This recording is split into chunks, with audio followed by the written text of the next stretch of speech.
For a long time, it seemed Antarctica would remain the sole holdout in a nearly fully explored world.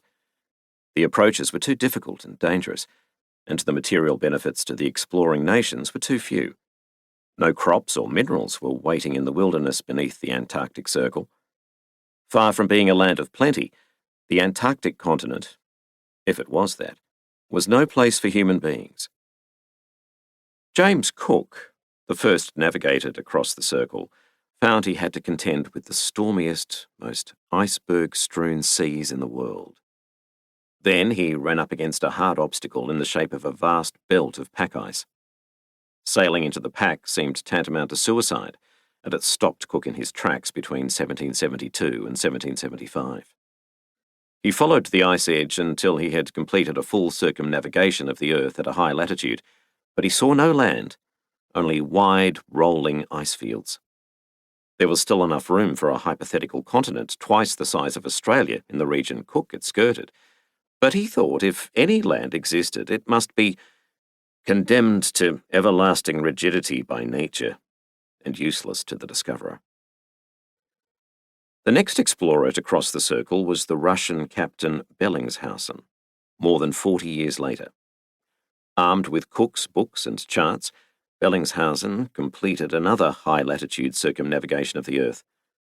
It seemed certain that he sighted the Antarctic continent several times during his voyage, but he did not realize what he was looking at, because the land was covered in ice.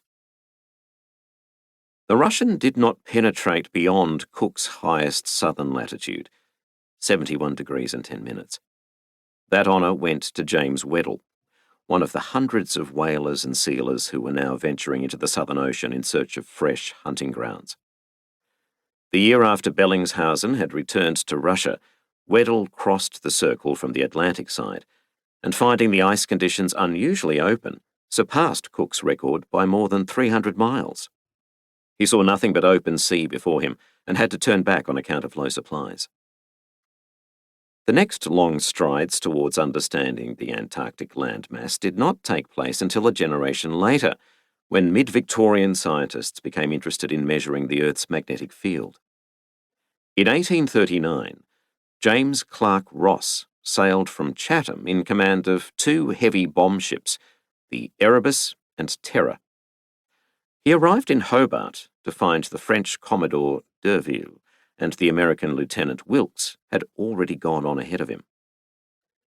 Instead of sailing due south from Hobart like his rivals, Ross took a more easterly track, and at the Antarctic Circle found himself opposed by heavy masses of pack ice. With his fortified ships, he did something Cook and Bellingshausen would have deemed impossible. He plunged directly into the pack and continued to drive his way to the south.